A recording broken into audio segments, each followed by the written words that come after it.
Hi, and welcome to the State of Shakespeare. I'm Jim Elliott. And I'm Garrett Vandermeer. And today on the program we have Terry Tamminen. Terry is the author of The Lost Letters of William Shakespeare, the undiscovered diary of his strange, eventful life and loves, a fascinating project involving letters that Shakespeare wrote. And I am very interested to hear about these letters. Terry, welcome. Thanks for inviting me. Thanks for being on the program. Before we dive into the Lost Letters project, how did you first become interested and involved in the world of Shakespeare? I was in junior high school in Los Angeles and was in a theater class, and we were studying Shakespeare, and we did a scene competition at UCLA, and my team won. And I think that I got bit by the Shakespeare bug from then on. What did you perform in that competition? I was Lord Capulet, and we were performing from Romeo and Juliet. And did you not go on to do a one-man show based on Shakespeare? Well, I did, and was in a number of theater companies. My family moved to Australia, and I spent time in Europe and England. But my interest in this led me to write a one-man play where the premise is that it's Shakespeare on the stage of the Globe Playhouse, packing up his belongings, and at the end of his career, heading back to Stratford. And he notices there's people in the house, and so he strikes up a conversation. And basically, it's the story of his life. And I was performing that play in London in 1989, and an elderly woman came up to me after one of the shows and said she had access to some letters that she thought may have been written by Shakespeare and might inform my understanding of him. And she gave me access to the letters, and that's where this project began. Oh, my goodness. And so you've had these letters for now, it sounds like about 28 years? Would that be accurate? Yes. And before your listeners, start throwing things at the radio and saying, oh, sure, here's another guy with found letters and this is a scam, I was exceptionally skeptical myself. And I should just mention that I was the secretary of the California Environmental Protection Agency. I've worked with the UN. I'm not a professional Shakespeare scholar, but I'm also not crazy.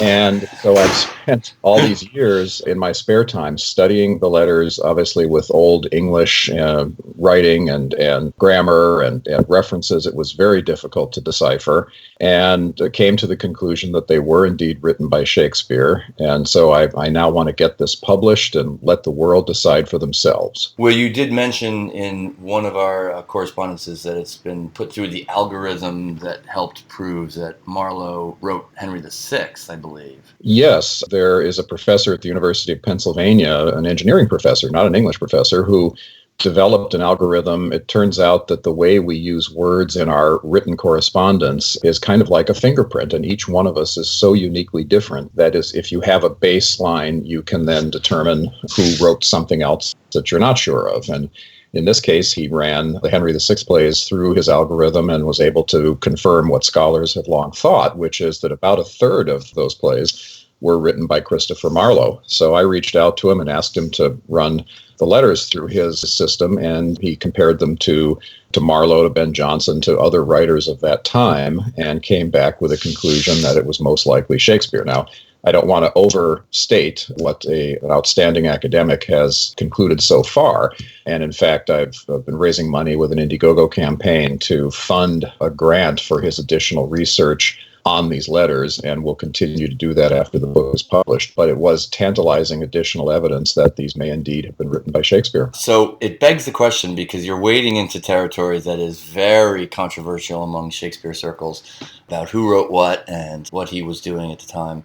So which is easier, trying to convince a climate change denier that climate change is real, or trying to convince a Shakespeare scholar that the lost letters are real? Wow, that's a great question, and I've never really thought of it. I'll credit Garrett with that question. I hope that the climate change debate is coming to an end, given what we had happen in 2017 with these epic storms, wildfires, droughts. Basically everything that was predicted by climate scientists decades ago is coming true. So at some point, even those who might still think the earth is flat will have to come around.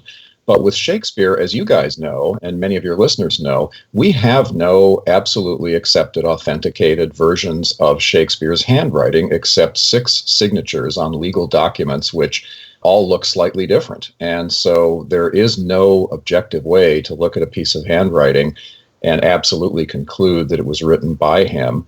And as you know, there's so many people who deny he wrote the works we attribute to him, and even a campaign to say that Shakespeare never existed, that has adherents, strangely, like Derek Jacobi and other luminaries, that if that's the case, it's going to be a lot harder to convince these folks about Shakespeare's letters. I'm interested in the provenance of these letters. So these letters, you became aware of them in 1989, and then were you shown them? Were you given them? Are they in your possession? How did you have access to them and study them? So, and this is where the controversy will continue, and I should just state up front for you and your listeners that I am preparing these letters for publication under the title that you mentioned at the top of the show, but edited and adapted by me based on a true story.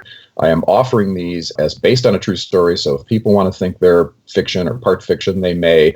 If they want to come to the conclusion that I do, that's great. I'm hoping that the letters will resurface to at least confirm that part of the story. But to answer your question, the lady who had seen the show said that she had these letters. She was willing to let me see them and study them, but I could not take them or copy them. And long story short, I came to conclude that she was working for an archive, most likely the Royal Archive, and didn't have permission to bring these things out. And she was elderly, was probably at the end of her career, and these things were sitting in obscurity, and she apparently couldn't get attention within formal circles, so she wanted someone to see them and do something with them. So I spent many nights with her, weeks, transcribing the letters, and then took them back to the United States, and it's been my hobby for a number of years now to try to understand what's in them and correlate them to other contemporary sources. Now, during that, of course, I also came across the forgeries of William Henry Ireland and others who have tried to foist Shakespeare forgeries on the public. So I'm very aware that that kind of industry existed, especially in the 1700s and early 1800s. But my research led me to conclude that these really are from the Bard of Avon. And how many letters are there? There's 96 in total. The first 16 are what I've finished and prepared for publication, and they cover the 3-year period from when he left Stratford until we first see him with a success on the London stage. And so very much the lost years that everyone always refers to. And it turns out that he was headed to the New World, to the Americas, to try to restore his family's fortune. In those days, people were promised 500 acres if they would go settle in what we now call Virginia. And as we learn from the letters, Shakespeare was granted passage on a ship by Governor John White, the first governor of Virginia, and then was, for a number of reasons, denied actually sailing on that ship, which is a good thing because that ship turned out to be the lost colony of Roanoke. Oh. And so had he been on that ship, we would have known his name from the manifest, but never had the Shakespeare that we know today. Wow. So the letters that you prepared, the first 16 letters, deal with sort of the first part of Shakespeare's life prior to his first big success, or maybe culminating in his first big stage success. So there are 80 other letters. Is there a possibility that there may be a sequel or a follow-up project? Absolutely. I'm looking forward to working on 2 more books. Some of the first letters were very long and detailed. And Shakespeare writes, first of all, I should just tell you, these letters were written to John Combe, which was his schoolmate and longtime friend. He wrote them to John for safekeeping for his son, Hamnet, for Shakespeare's son, because when Shakespeare left Stratford, Hamnet was 2 years old, and so he knew there was a possibility he'd never be able to come back. Obviously, going to London was dangerous, let alone to the New World. And he wanted his son one day to know why his father did what he did and, what his life was like. So in the beginning, he writes these letters in great detail, in part kind of justifying what he did and explaining some very amazing things about his life. As he got more successful and was able to go back to Stratford and see his son grow, he started writing the letters more to John, just as updates of what was going on and different kinds of things. So they became much shorter. So these first 16 are really the most interesting because they do fill in that gap about the lost years. Mm-hmm. I wonder, do the letters at all cover when Hamnet died? They do. And it's interesting. He continues to write them, and at many times through the years, he'll address Hamnet again in these letters, which he's writing to John Combe. But he comes to the conclusion that one reason he wants to continue asking John to hold on to these letters is that he believes that he'll see his son in heaven. and he wants this record to be kept. And it's not clear if he thinks somehow the letters will, obviously they didn't end up in his casket, but if he thinks he's going to take them with him.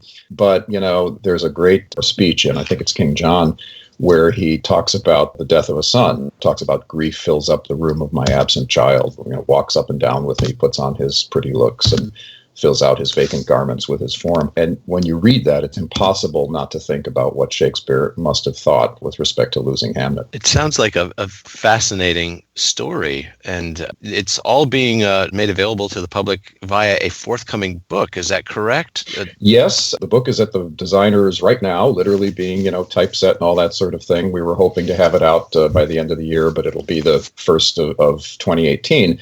And we have a great group of professional actors who will be recording the audiobook starting in January. So that will also be available early in the new year. And nowadays, it seems most people like podcasts, including wonderful podcasts like The State of Shakespeare. So we're hoping that, especially since these letters are fairly long, and that people will really just savor them and hear them read out loud. Is Hollywood interested as well in this story? I've talked to, I should also mention to you and your listeners, when I was EPA secretary, I was working for a guy you may have heard of named Arnold Schwarzenegger, and got to know some of Hollywood a little bit. And I'm currently the CEO of the Leonardo DiCaprio Foundation, which is an environmental foundation. And once again, have access to lots of folks here in Hollywood. And I've talked to a number of them about it. And, Hollywood prefers to have something that already has a built-in audience. And Shakespeare sometimes can be a challenge to bring to the mass market. So they want to see the book published first and then consider whether it's a movie or maybe a TV series based on the book. Well, we know Leonardo has some experience with Shakespeare in his past. Indeed, indeed. Do you recognize a difference in Shakespeare as a letter writer, the person, and Shakespeare as a playwright, the dramatist? Well, sure. I mean, obviously very different forms, and especially when he's in a hurry, says things in a much less poetic fashion. But I'd say the interesting thing is the similarities that I see, and I try to footnote those throughout the book. You can tell even from the very first letter when he's talking about people that he meets along the way, and he would write what they said. So he already is thinking kind of scenically and in terms of dialogue and character. And he's describing many of these people. And of course, when he left Stratford, as we learn in the letters, he went as a Johannes Factotum, a jack of all trades, working for the Earl of Leicester's Men, which was a play company, a theater company. Mm-hmm. And they were on tour. They were a man short. They hired him. And he describes the fellows that he's working with in some detail. But again, he does that by reporting their conversations. So you can begin to see the playwright in him.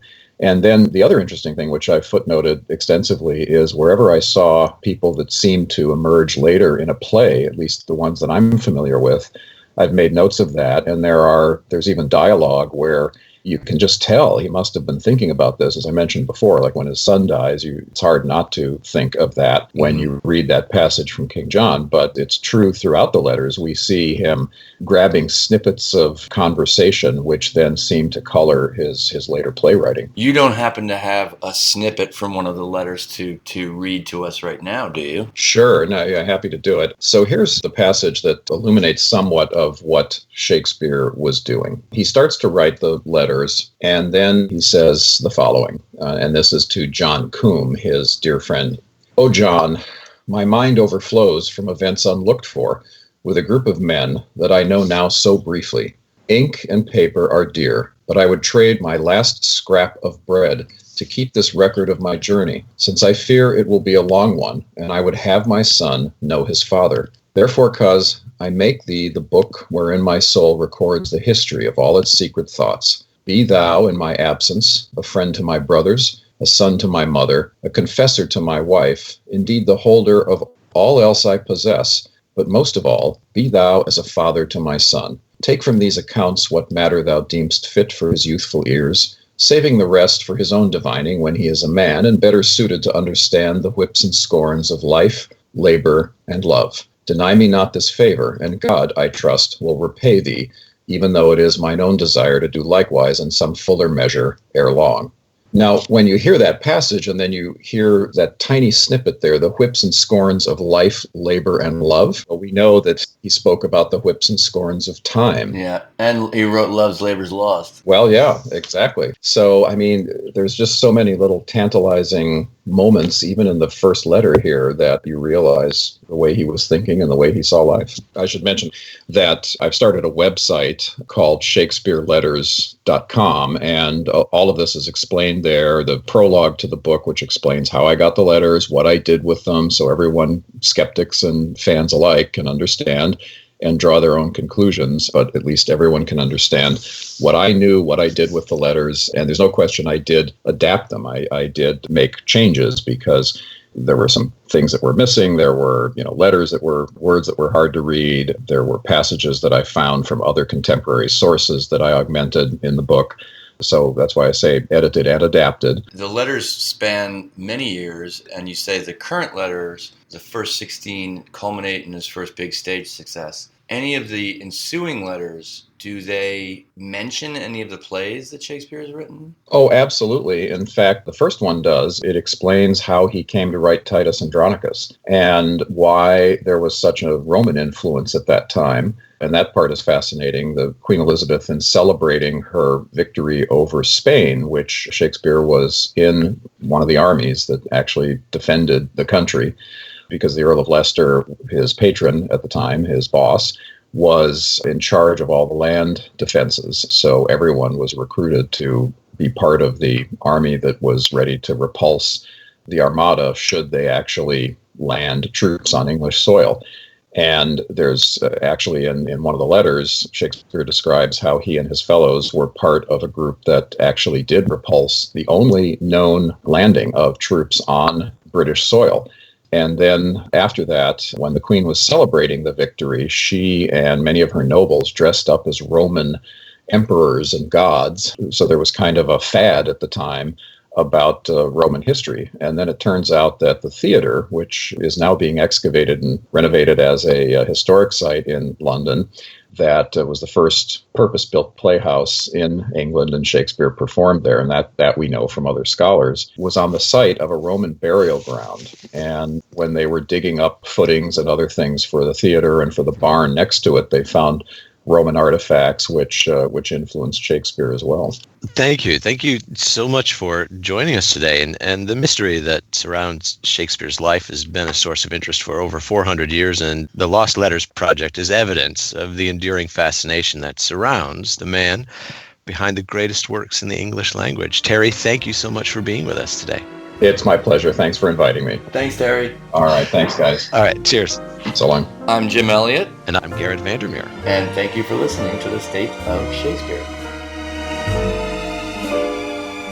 Thanks for joining us for the State of Shakespeare podcast. We invite you to visit stateofshakespeare.com for more episodes, information about each of our guests, and the Shakespeare text you heard on the program, and much more. And we welcome you to join the discussion by liking us on Facebook. That's www.stateofshakespeare.com. Thanks for listening.